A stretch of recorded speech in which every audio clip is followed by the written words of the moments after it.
Sales, does that word in itself put shivers down your back? Loads of particularly women that I know and have worked with find the word sales in itself quite worrisome. Hello and welcome to today's interview with sales. Does that word in itself with a fantastic author of a brand new book. I have with me Jean Wright. Hello and welcome, Jean. Hello, nice to see you, Sigrid. Thank you for having me. It is fantastic to be able to talk with you about transforming the sales mindset and allowing us to embrace our entrepreneurial passion with confidence, including making sales. And you are the author of Selling Your Confidence, Forging a Successful Career from Mint Cookies to Martinis. Jean, tell us, what does that mean? This is my book I'm so proud of. Thank you so much. What that means is we start our sales career when we least expect it. And mine started when I sold Girl Scout cookies. Here in the US, we have the Girl Scout campaign for cookies every year. And when I was 11, I asked my parents, okay, I've been told to go out and sell these cookies, will benefit my troop. I'm part of a team. I'm ready to go. And they said, no. And I said, oh, why? I really want to do this. And they did not understand the purpose was to provide a product that people loved and they looked forward to getting every year, but not the door-to-door salesman type of situation. That was not what they were thinking that they wanted their daughter to do. But And I was persuasive even at that age and convinced them to say yes. okay, so does that mean you were raring to go? Does that mean we need to have that internal excitement about sales when we want to become an entrepreneur? Is that something we have to have, or have you got experience with your own clients, for example, that you are actually teaching us how to get that excitement? Well, I think the fact that you have an inner confidence, we all have it in some way.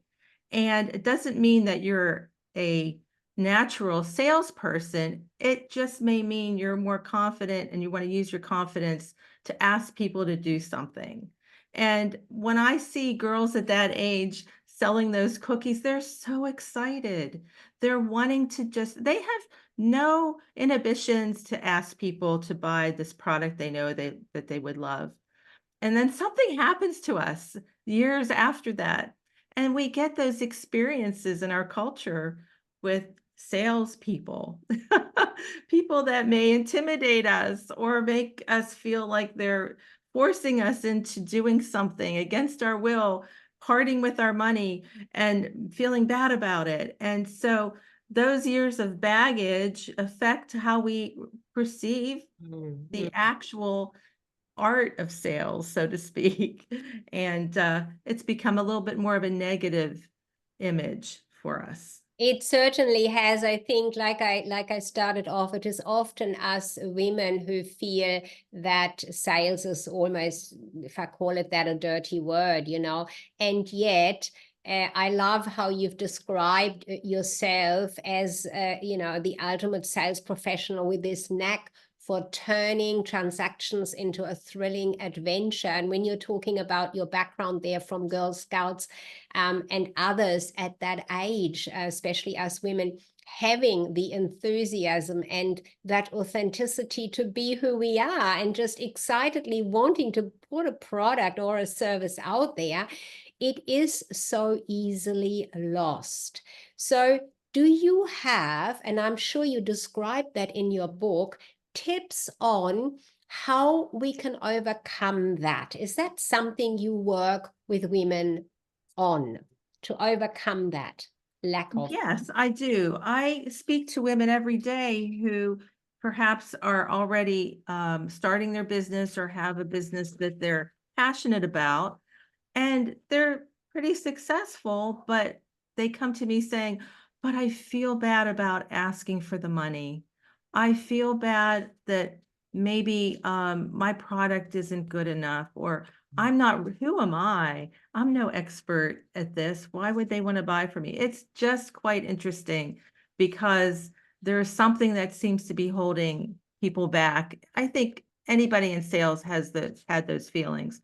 But I think in some cases, women are trained to not be too assertive or aggressive about anything, and not to make people feel uncomfortable about how they should feel about this. And do they trust you enough to want to make that transaction and purchase whatever your product or service is?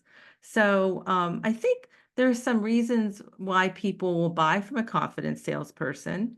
Um, if they don't feel like they're being sold to, if you just have a nice conversation with someone, you know they need help with something, that you know they have a problem, and you're going to help solve it. So I don't think you'd feel being sold to if we talked like that. And I guess you've just touched on a really valuable point that reminded me of thinking, I love that analogy that you're bringing your past into this, that you already started at a very young age to have this natural confidence around wanting to share a product, something that you knew about was good.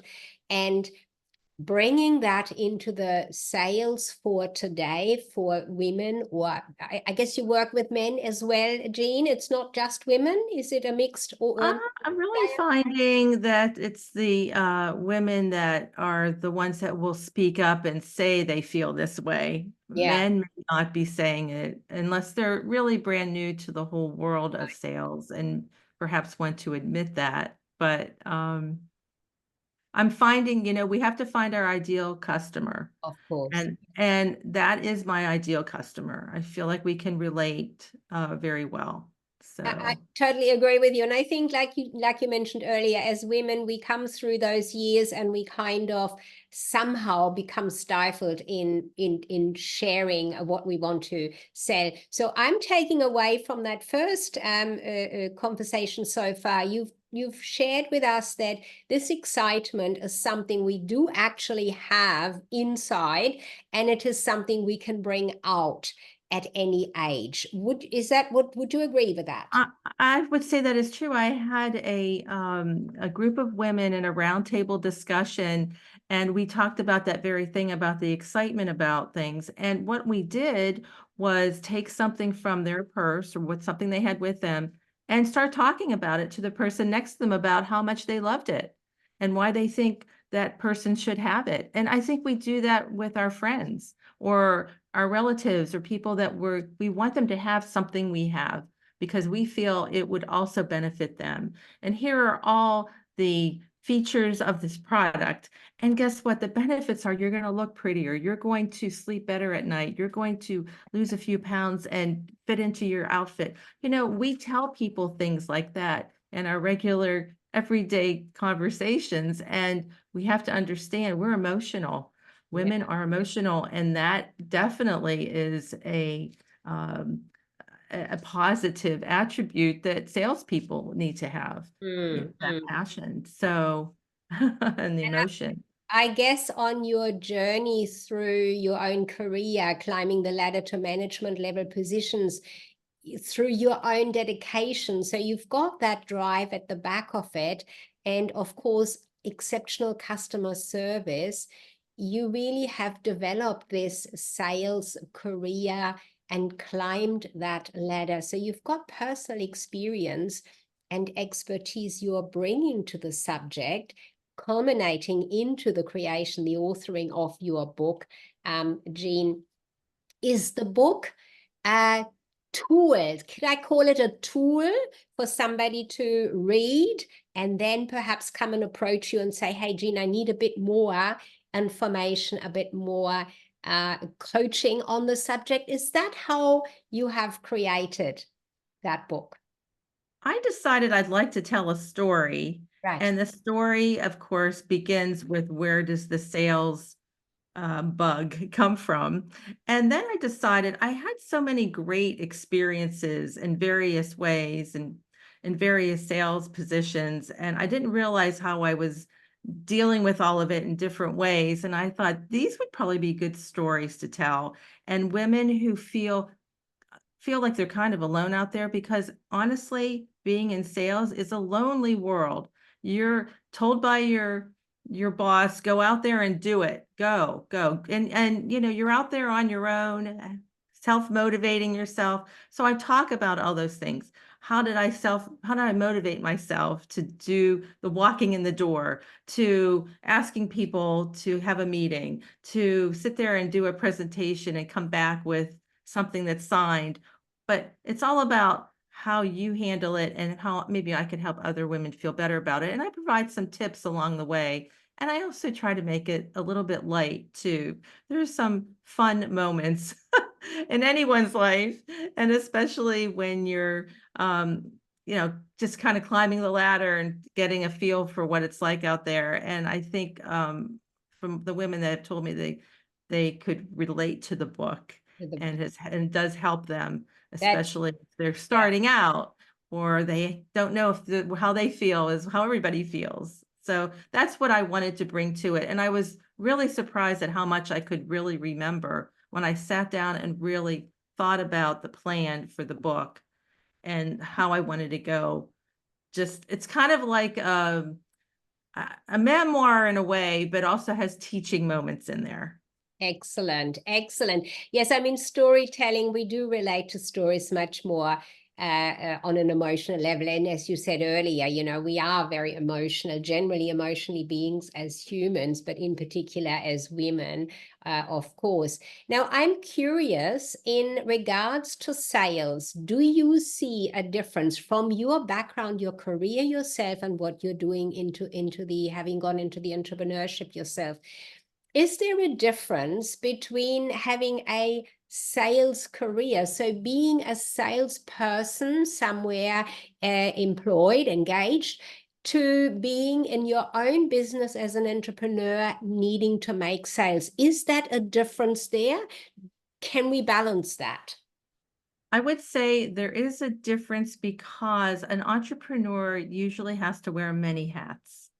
They run their business, some people make their product, or they are developing something, or they have a program. So they're really wrapped up in what it is that they're putting out there to sell for people to have. And then that part of, oh, now I have to go sell it. Now I have to go put myself out there. Now I have to know how to close and how to feel about this when someone's not answering, when I'm trying to, run them down to, after we have the presentation. So they're finding that they really need like a basic sales foundation to understand the process. Plus, then how do we feel about it? Because a lot of people can take those classes, and I encourage them to learn the basics of selling just so they understand the process and how people think. But now, how do we feel about it? How are we going to apply it to our way of doing it? Bringing our authenticity out to help somebody solve their problem or use whatever I have to make something better in their lives. So there is another part of that, because I think there's so much that a business owner needs to do themselves. That selling part can just be overwhelming unless they have somebody working for them. And if they have someone that's going to do the sales, guess what? They may not be trained, and you have to train them. So you really need a knowledge of the sales process. You have touched on such an important point. As an entrepreneur going into your own business, whatever that looks like, whatever that type is, wearing those many different hats, I think that is one of the biggest challenges, especially women too experience, because often we as women do have that professional life and the family life more so than perhaps our counterparts, our male counterparts there with that, that additional family life to bring that in. So for me personally, is always important to have a kind of a structure. And when you are touching on learning the sales process, I'm thinking of, okay, you're starting like this, you've got to relate to the person, you're talking about the close. So there are several stages in there in that process. I'm quite comfortable thinking about that, but I'm getting the feel, hearing what you're saying, what you're sharing with us here, that it is a lot more about the excitement and our love of what we are selling rather than looking at the process, the sales structure. Would you agree with that, or am I off track here? Well, I think having passion for your product, I would only be selling. I've had experiences, I'd say most of my sales career, I loved what I was selling or providing. Sometimes I would feel maybe unsure about something, and I would know maybe that's not the job for me because I'm not crazy about this product, or the price is too high and I have no control over that.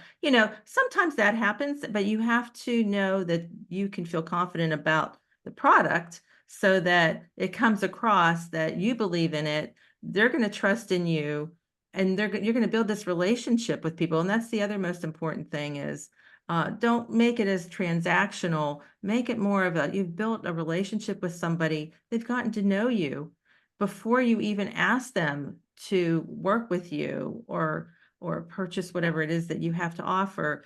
They're going to know you enough. And a lot of times it's not even the product that they're buying you. They're actually they want to work with you. They want to know you're going to take care of them, and they feel confident that you believe in what it is that you have to offer them. And why wouldn't they want to work with you? Because you've developed this relationship along the way.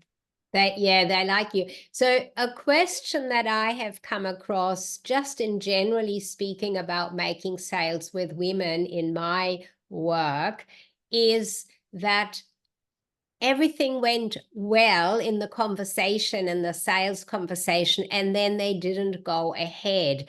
Do you have an answer or a direction here for what might be happening for some people when they're in this process? They've created what feels like a relationship in this conversation about the sale. They've given information. Sometimes women doubt themselves, thinking, oh, I gave too much information. What is it? Can you pinpoint something in that area when the person looks like they were really interested? Oh, yeah. Happens all the time, doesn't it?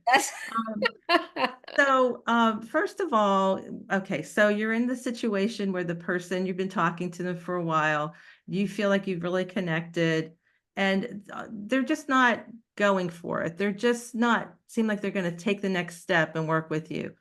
They may have questions that you have not answered. They may still have, a lot of times when we're not sure, it's because there's something in the back of our mind that may not have been answered when that other person was presenting the program, the service, the product. And so we need to make sure, like, if we're not, are you ready to move forward? And they may say, well, no, I don't think I'm ready. And we can't just leave it at that. We have to say, well, there must be something more that maybe I haven't addressed that would be helpful to help you make up your mind.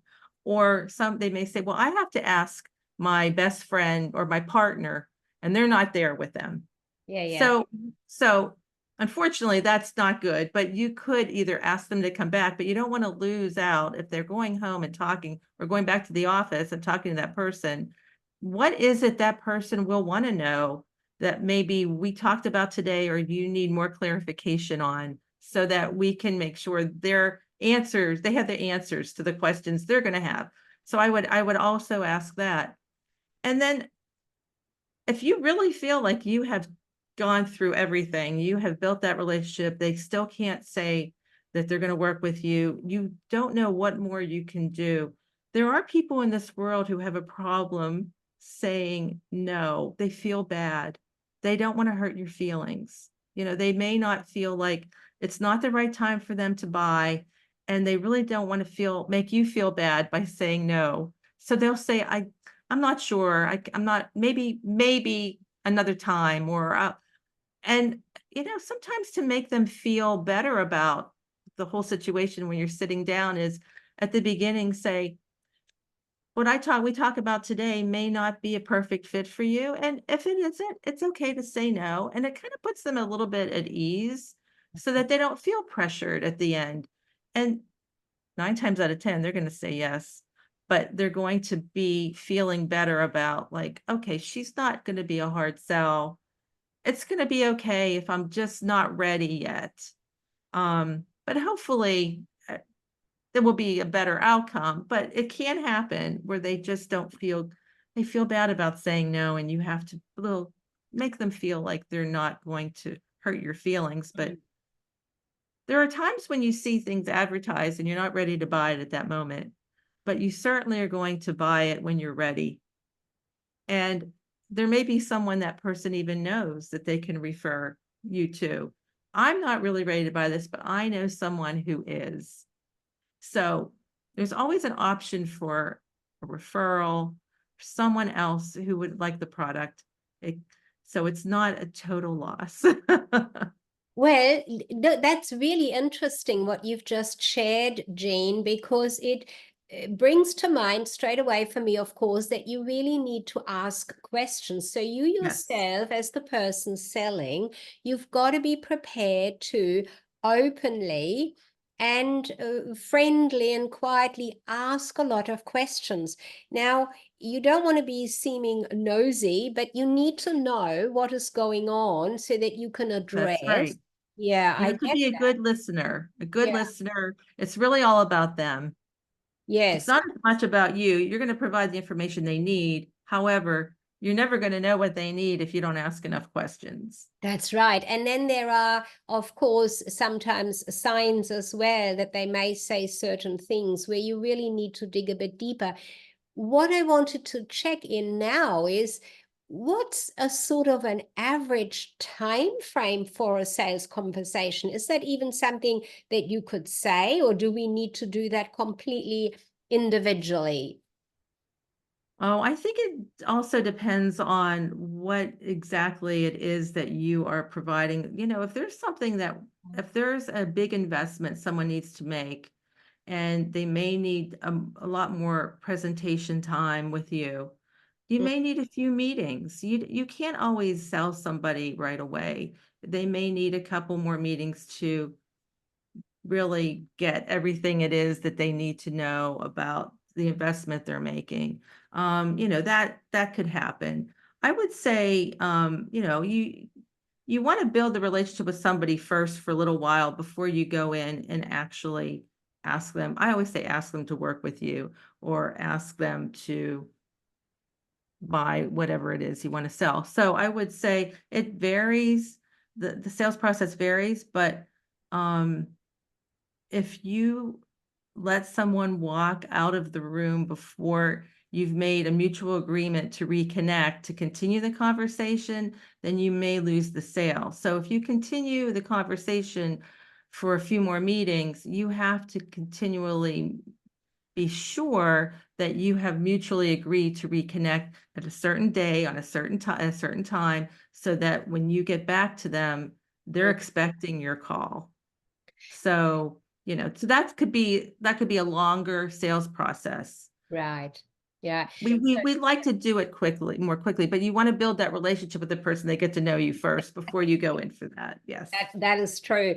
And I have just learned something from this conversation just now, and that is you really need to be prepared to stop at every stage or at any stage and ask those questions and recap on, have I given you enough information to make Correct. your decision? Something like that, Correct. appropriate to how we speak. Now, that is something, when I think about mindset, that is something where some women could be very uneasy about, where the confidence really drops. How can we build our own confidence? Is it practice? Just do and do and do a lot of sales calls until you get more confident? Or is there something else that we can do to keep that confidence in a conversation, to ask those questions? I wish there was the perfect answer for that. And I think that I've heard some people say, well, you either have confidence or you don't. Well, I think we have confidence in, there's a lot of things in our daily life that we need to have confidence to do. Just walking out your door in the morning. It's confidence to do the next thing that you're planning to do, getting in your car, going to, to an appointment, whatever. But I think that your confidence, if you feel good about yourself, you have to look the part. You have to present yourself in a way that you feel good about yourself. If you're going to be walking out the door with, flip-flops and gym shorts and, your hair's not fixed and you just don't look like you're ready to have a conversation with somebody that's going to trust and want you to provide something for them, how are you going to feel credible? So you need to begin with how you present yourself. And in my book, that's one of my first chapters, is presenting your package. And you'd be surprised at how much more confident you may be, a nervous wreck inside, but you have something more on the outwardly showing that you have a little bit more confidence that maybe you didn't realize you had, but just how you look and how you present yourself is half the battle. I've talked to women who actually they wear high heels and they feel better when they're standing in front of a group or in a meeting situation where they feel a little bit more powerful. They're scared inside, but that little thing that they do makes them feel more powerful. Putting your arms on your your hands on your hips, and when you're standing, it does create more of a powerful image and a feeling of confidence. Even if you don't feel it, you're putting yourself out there to show that you're going to portray that look. That you I think it helps a lot. Yes, look, I can imagine I'm feeling like that already, just sitting up in my See? chair here, with more confidence. And it's just excellent. Jean, I could talk with you all day. We've given, I think, our viewers so many little tips here. You've shared a lot of your extensive knowledge and expertise on sales. Let me do a very quick little recap and then tell us if there is something that people can quick and easily get in touch with you or get more from you that you have to share. So let me just do a quick recap. And you have really shared with us your book, Selling Your Confidence, Forging a Successful Sales Career from Mint Cookies to Martinis, which is a very exciting story of your own life. That is the book. It's available on Amazon, of course, by just, checking Jean Wright on Amazon and it pops up. I did that myself, very easy.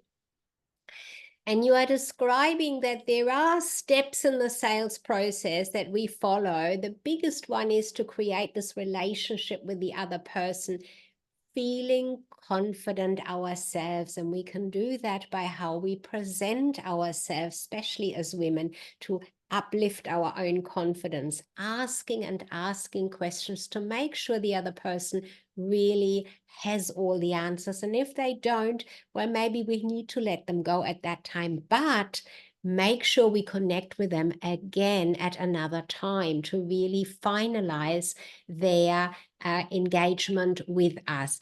I think I've given a quick overview. Jean, what are your parting words for our audience in this today? So I would like to say that you shouldn't think that you have to be a salesman in the traditional sense to sell. And we're culturally accustomed to viewing salespeople in an intimidating way, but don't feel you have to be that way too. And understand what the other person needs and how you will help them. And that's how to be successful in selling. I've recently had some people tell me they don't want to feel salesy. And honestly, I'm taking that word into new heights. I'm making it into an affirmative statement.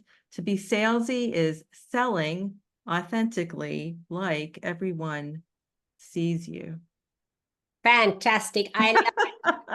Thank you so much, Jean, and we'll be in touch, and people can get in touch with you. Of course, LinkedIn is the big platform, and you can be in touch with our viewers as well directly with the replay of our video. Thank you for your time, for sharing who you are, what your expertise is, and show us that book again that can be gotten directly from Amazon by simply Googling Jean Wright, and on Amazon, it pops up.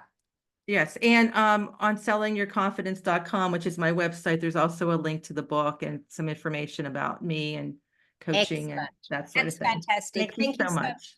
Thank you. Okay, thanks. And that's it for today.